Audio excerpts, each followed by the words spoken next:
Round of horror में आप सभी का स्वागत है। मैं ऋषि लेकर आया हूँ डर की एक ऐसी सच्ची कहानी जिसे सुनकर तो पहले मैं भी बहुत ज्यादा डर गया था। आज आप लोगों से भी शेयर करना चाहूंगा, तो बिना किसी फिजूली बात के सीधे वीडियो को शुरू करते हैं। गांव के किनारे पर एक इमली का पेड़ था। कई तरह की अफवाहें उस पेड़ के बारे में फैली हुई थी।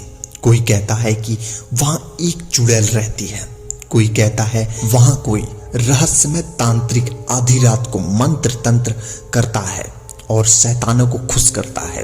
एक रात गांव में एक महिला 2 बच्चे को जुड़वा जन्म देती है। जन्म देने के दौरान मर जाती है।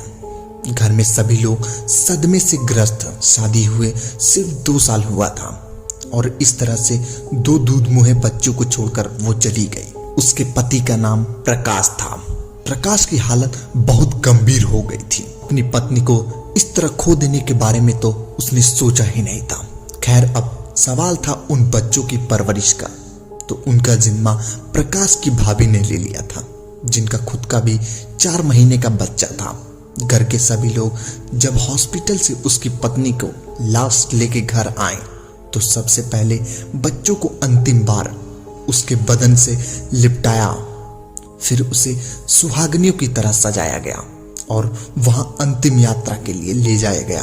अपनी पत्नी को अग्नि देने के पश्चात जब प्रकाश लौटने लगा तो उसके चाचा ने उसे रोई फेंकते हुए आने को कहा। कारण यह था कि अगर वह लौटना भी चाहेगी तो उसे राई का हर एक बीज चुनकर लौटना होगा। कहा जाता है कि नवविवाहित और प्रसव के दौरान मरने वाली महिलाओं की रूहों के लौटने का संभावना बहुत ही ज्यादा अधिक होता है, और अगर वह वापस लौटी तो अपने बच्चे या वर को अपने साथ ले जाने की भरपूर कोशिश करती है। इसीलिए राई के इन दानों को जितना ही ज्यादा फेंका जाएगा, उसके लिए एक एक बीज चुनकर लौटना उतना ही मुश्किल हो जाएगा। प्रकाश ने राई की बीज फेंक और लौट आया, लेकिन अपनी पत्नी को खो देने का गम उसे खाया जा रहा था। ऊपर से 2 बिन मां के बच्चे। उसी रात सपने में उसने अपनी पत्नी को देखा। खूबसूरत दुल्हन की तरह सजी अपनी पत्नी को देखकर वह मंत्रमुग्ध सा हो गया। वह बोली, मैं आपसे मिलना चाहती हूँ। गांव के किनारे पर मरकट के पास जो इमली का पेड़ है वहां आइए। ऐसा बोलकर वह गायब हो गई और प्रकाश की नींद खुल गई। पत्नी की याद में पागल सा प्रकाश बिना कुछ सोचे समझे आधी रात को उस इमली के पेड़ की तरफ चल पड़ा। आज उसने उस इमली के पेड़ के बारे में फैली सारी अफवाहों को दरकिनारे कर अपनी पत्नी से मिलने का फैसला कर लिया था। जैसे ही वह उस पेड़ के करीबी पहुंचा, उसे पायल की छन छन सुनाई पड़ी और उसे महसूस हुआ जैसे पीछे से किसी ने उसे अपनी बाहों में भर लिया हो। वो पलटा तो सामने उसकी पत्नी थी।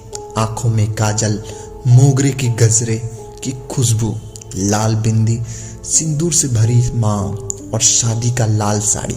एक पल के लिए तो वह यह भूल ही गया था कि वह मर चुकी है। फिर उसे बाहों में भर के वह फूट फूट कर रोने लगा। प्रकाश की पत्नी ने उसे चुप करवाते हुए कहा, देखो प्रकाश, अब मैं मर चुकी हूँ, लेकिन मैं मर कर भी तुमसे दूर नहीं जाऊंगी। तुम अगर राई के उन बीजों को पीछे ना फेंकते तो मैं उसी वक्त तुम्हारे पीछे पीछे घर आ जाती। खैर, अब जैसा भी कहती हूँ वैसा ही करना। मेरे 10 क्रिया के दिन जब तुम मरघट पर मुझे लोग भोग चढ़ाकर लौटेंगे तो पीछे पलटकर मुझे हाथ से साथ चलने का इशारा करना। मैं वापस आ जाऊंगी। याद रखना, तुम्हें बहुत से लोग कहेंगे कि पीछे मत पलटना, लेकिन तुम पीछे पलटना तभी मैं वापस आ सकूंगी। अपनी पत्नी के मोह में फंसा प्रकाश यह भूल चुका था कि मृतक की आत्मा कितनी घातक हो सकती है। वह तो बस अपनी पत्नी को वापस पाना चाहता था, अपने दूध मोहे बच्चे की मां के वापस चाहता था। खुशी खुशी घर आकर वह वापस सो गया।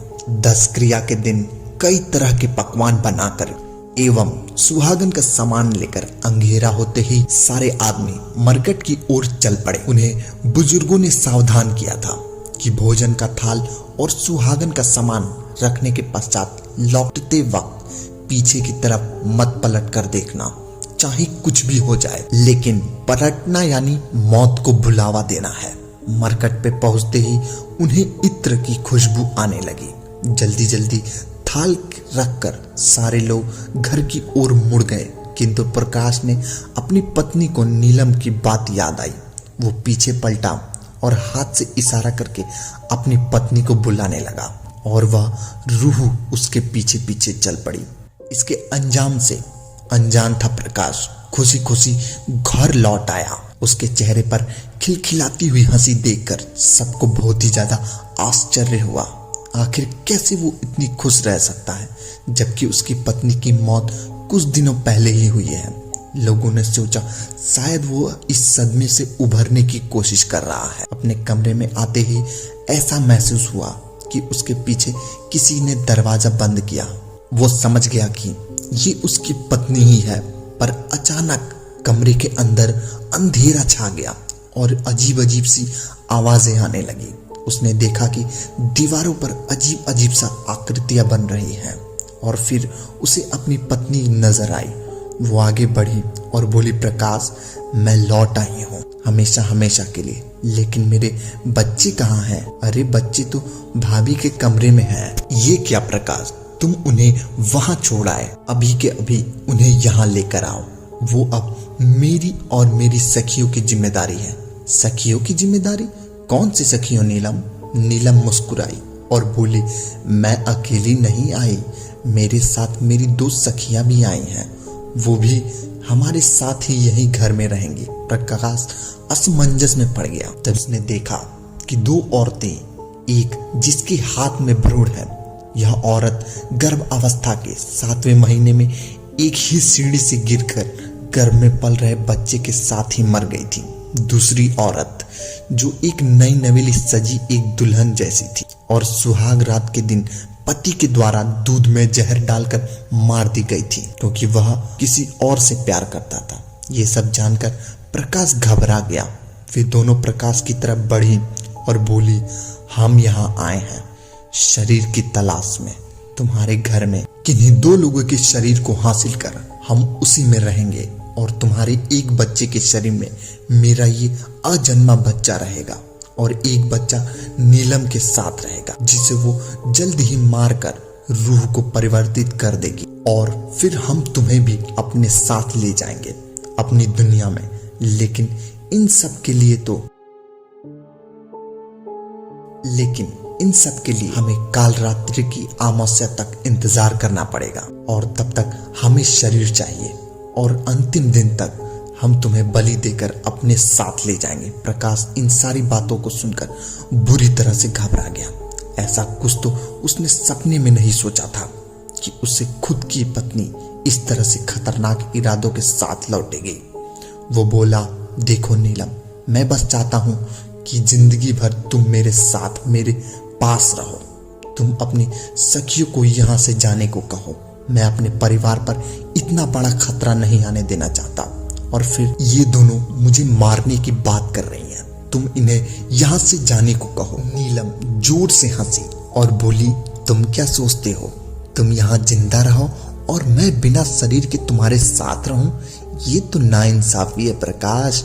तुम्हें हमारे साथ चलना पड़ेगा और मैं इसी मकसद से आई हूँ। आगे जानेंगे कि कैसे नीलम से बचता है प्रकाश अपनी ही पत्नी से इतना खतरा, उसके बच्चों को भी। तब तक के लिए धन्यवाद। अगर वीडियो पसंद आई हो तो वीडियो को लाइक करिए और चैनल को सब्सक्राइब करिए ताकि हमारे आने वाली वीडियो सबसे पहले आप तक पहुंचे और हमें कमेंट में बताइए कि आपको यह कहानी कैसा लगा।